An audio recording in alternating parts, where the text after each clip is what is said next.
নমস্কার বন্ধুরা, আমরা আজকে আবার একটা নতুন ব্লগ নিয়ে চলে এসেছি। তোমাদের বলেছিলাম আমি আসবো। আজকে রথের দিন সকালবেলা অনেক কাজ থাকে, সেরকমই আমি সব কাজ করে নিলাম। বিছনা ঘর দৌড় পরিষ্কার এই সব যা সকালে কাজ থাকে ডাস্টিং সব করে আমি স্নান করে ঠাকুর দিয়ে নিলাম।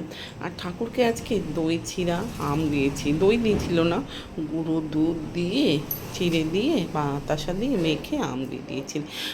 গোপালকে অন্নভোগ দেওয়া হয়ে গেল। তারপরে এবার আমার রান্নাঘরের অবস্থা দেখেছো, মনে হচ্ছে রান্নাঘরের যুদ্ধ লেগেছে। সব একদম ছড়ানো ছিটানো, কোথাকার জিনিস কোথায় কেউ বলতে পারবে না। কৌটা কাউটি সব খালি হয়ে পড়ে আছে, ঢাকা মানে সব কি অবস্থায়, কিছু ঢালাঢুলি হচ্ছে না, যে জায়গার জিনিস জায়গায় রাখা হচ্ছে না, এরকম ব্যবস্থা।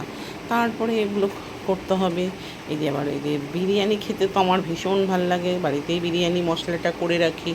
বিরিয়ানি মশলাটা জাস্ট একটু গরম টেলে নিলাম, তারপরে মিক্সিতে দেবো। যাই হোক, এইসবের মধ্যে দিয়েই রান্নাঘর পরিষ্কার করতে হবে। অনেক কাজ এখন, অনেক কাজ।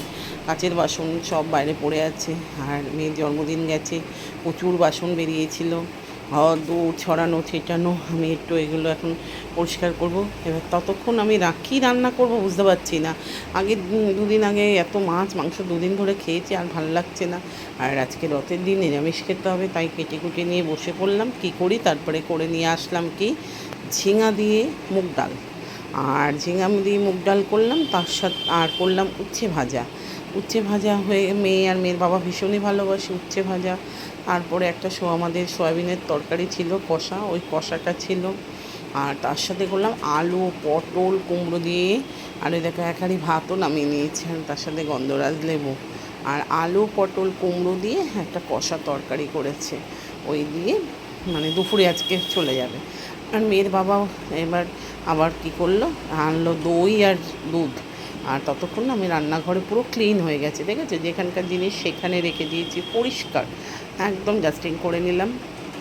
এক ফোঁটা নোংরা কোথাও নেই, সব ঝাড়পোছ যার যার জিনিস তার তার জায়গায় রেখে দিলাম। মুড়ির ডাব্বায় মুড়ি, বিস্কুট নিমকি যেখানে যা থাকার সব রেখে দিলাম। আর কাজের বউ না আসলে তো ওরকম হয়। আমি দেখো কত পরিষ্কার করে চকচক করে রেখে দিয়েছি। বাসন টাসন মাজা সব কমপ্লিট। এইভাবেই মানে কাজ পরিষ্কার করতে হয়, এত খেটে খুঁটে। নাহলে কি আর ঘরদোর পরিষ্কার থাকে বলো তো? মানে ঘরদোর পরিষ্কার রাখতে গেলে নিজেকে খাটতেই হবে, তাহলে হবে না, তাই না বলো? যাই হোক, আমার এখানে রান্নাবান্না হয়ে গেছে। আর আমরা খাওয়া দাওয়া করে তারপরে মেলায় গেছিলাম। মেলা থেকে দেখি গরম ঝুড়ি ভাজা বিক্রি হচ্ছে। কোনো দিন তো মেলায় ঝুড়ি ভাজা বিক্রি বানাতে দেখিনি। যাই হোক, জিলাপি খেলো, মেয়ে ঘুগনি খেলো। মেলায় যাবে ঘুগনি খাবে না? মেলার ঘুগনি খেলো, জিলাপি খেলো। আবার আমি বললাম একটু ঝুড়ি ভাজা কিনে নিয়ে আসি। ওর বাবা বললে নাও, তুমি ঝুড়ি ভাজা নিলে নাও। আমি তারপরে ঝুড়ি ভাজা যে ভাজছে, আমি দাদাকে বললাম, দাদা ঝুড়ি ভাজা পাওয়া যাবে এখন? বলছে হ্যাঁ পাওয়া যাবে, একটু দাঁড়ান। এবার আমি দাঁড়ালাম। আর গরম গরম ঝুড়ি ভাজা কোনো দিনও এরকম দেখিনি, খাইনি। যাই হোক, খেয়েছি, ঠান্ডাটা খেয়েছি, এরকম গরম টাটকা হতে দেখি না। ছেলেটাকে বললাম কত করে সহ, ও বললো 25 টাকা। আমি 200 দিয়ে দাও। বাড়িতে এনে ঝুড়ি ভাজা মুখে দিচ্ছি না তো, মনে হচ্ছে গাল কেটে যাবে, এত শক্ত, কোনো মানে খাস্তার ভাব নেই। 200 এনে মনে হচ্ছে মহা বিপদে পড়ে গেছি, এত শক্ত।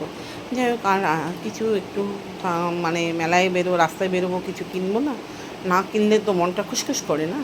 তারপরে গোপালের জন্য 2টো জামা কিনলাম। আর গোপালের জামা আমি স্টকে রেখে দিই সবসময়, কখন দরকার হবে সেই সময় বেরোতে পারবো না তো, তাই গোপালের জন্য 2টো জামা কিনলাম। আর বিপত্তারিণী পুজো আছে, তাই পুজোর জন্য সুতো কিনে রাখলাম। আর সব কেনা হয়ে গেল। এবার মেলা থেকে কি কিনলাম, মেলা থেকে মেয়ের তো গার্ডারের অভাব নেই, তাও দেখলেই গার্ডার কিনবে। আর আমি কতগুলো ক্লিপ কিনেছি দেখো।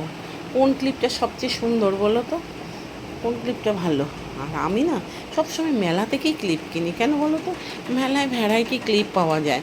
আর দোকানে গিয়ে কিনলে ওনাকে বোঝাতেই আমার সময় চলে যায়, এটা কত দাম, এটা কত দাম, এটা আছে ওইটা আছে, এরকম নাই ওরকম নাই, নানা রকম কথা বলতে হয়। দোকানদারের মাথা গরম থাকলে রেগে যায়, আর আমার মাথা গরম থাকলে চলে আসি। এই করে আর কেনা হয় না ক্লিপ।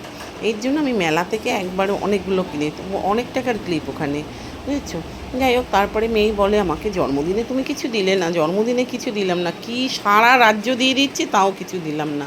তারপরে বললাম কী চাই? বললো না আমাকে আমব্রেলা দিতে হবে। হ্যাঁ ঠিক আছে চল, তারপরে ওর বাবা বললো একটা ছাতা কিনে দাও। আচ্ছা, ছাতা কিনে দিলাম একটা, মহেন্দ্র দত্তের ছাতা, যশোদা থেকে নিল 370 টাকা। ও আবার দেখাচ্ছে 370 টাকা দিয়ে কিনে দিলাম। আর এক পাতা ক্লিপ, মানে গার্ডার, এইসব টুকিটাকি কিনে আনলাম। এনে এবার মেয়ে বলছে এই ক্লিপটা আমার, ওই ক্লিপটা আমার। আমি বলছি সব ঠিক আছে, এতগুলি ক্লিপ আছে, অনেক টাকার ক্লিপ, একটাও যদি নষ্ট না হয়। ও তুই কোনটা নিবি বল? ও বললো আমি পিঙ্কটা নেব। তারপরে যাই হোক, মেলা থেকে এসে পাঁপড় টাপড় ভাজলাম, ঘরে পাঁপড় ভাজা খেলাম। রথের দিনে একটু পাঁপড় খাবো না? পাঁপড় না খেলে হয় বলো? তারপরে একটু ঘরে পাঁপড় ভাজার আয়োজন করেছিলাম, পাঁপড় নিমকি এসব দিয়ে আজকে রথের দিনটা কাটিয়ে দিলাম। রথ মানে ছোটোবেলায় তো অনেক মজা করেছি বলো, আর কি করব, যাই হোক এইভাবেই কাটাই।